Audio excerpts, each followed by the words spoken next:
High बंधुरा आलोर रान्नाघरे आपनादेर सबाइके स्वागत। आज आमी दई चिकेनेर एकटा रेसिपि करे देखाबो। এই দই চিকেনটা खूब अल्प मशलाय रान्ना करा जाए, खेते किन्तु दुर्दान्त हय। तो चलुन देखे नेওয়া যাক आमार आजकेर रेसिपि दई चिकेन। और हाँ, यदि रेसिपिटी भालो लेगे थाके प्लिज चैनलटी सबस्क्राइब करबेन। चलुन देखे नेওয়া যাক। प्रथमे आमी एखाने 1 केजी मुरगिर मांस निয়েছি और दिए दिलाम हाफ चामच नून, हाफ चामच गोलमरिचेर गुঁড়ো। এটা मैरिनेट करे नेब एबं घंटा खानेक मतो रेखे दिते हबे। तारपर आमी कड़ाईते तेल निये निয়েছি। तेलेर मध्य दिए दिलाम दुटो तेजपाता फोड़न। एरपर एके एके दारचिनी, लवंग एवं एलाच दिए देब। एकटू नेड़े एर मध्य दिए देब गोटा गोलमरिच और एकटू नाड़ा हये गेले एर मध्य देब रसुन बाटा 1.5 चामच मतो रसुन बाटा आमी एखाने निয়েছি। रसुनटा एकटू भाजा हये गेले एर मध्य देब 1.5 चामच मतो आदा बाटा।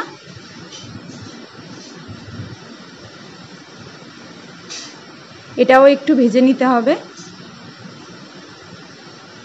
तारपरे आमी एर मध्य देब 1 चामच काँचा लंका बाटा।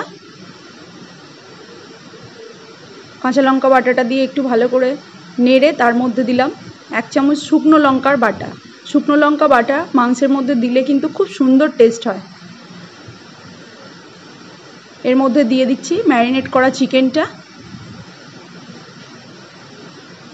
एबार चिकेनटाके भालो करे कषे निते हबे मशलाटार साथे।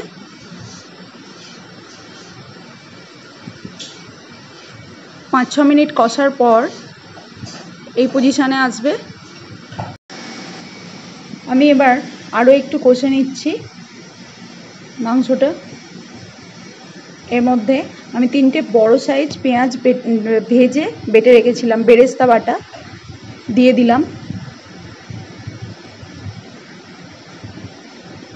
যেহেতু এটা ভাজা আছে এটা বেশিক্ষণ ভাজতে হবে না। আর এর মধ্যে দিয়ে এর সাথে একটু মাংসটা কষে নিলাম। এবার এর মধ্যে দিয়ে দেব ফেটিয়ে রাখা টক দই। টক দইটা ভালো করে ফেটিয়ে নিয়েছিলাম। এখানে 250 গ্রাম মতো টক দই ইউজ করলাম। এর মধ্যে দিলাম 2 চামচ চিনি। চিনিটা কিন্তু খুব মাস্ট, কারণ চিনিটা না দিলে টেস্টটা ব্যালেন্স আসবে না। যেহেতু টক দই আছে তাই চিনিটা দিতেই হবে।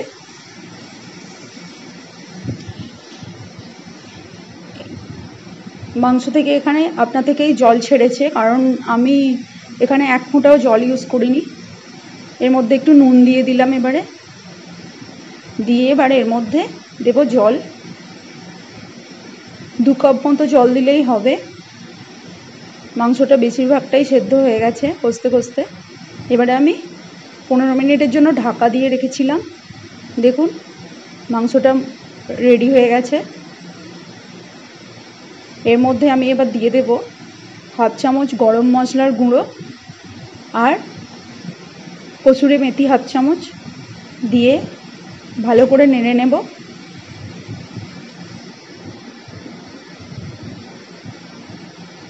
ব্যাস রেডি হয়ে গেল আমাদের দই চিকেন।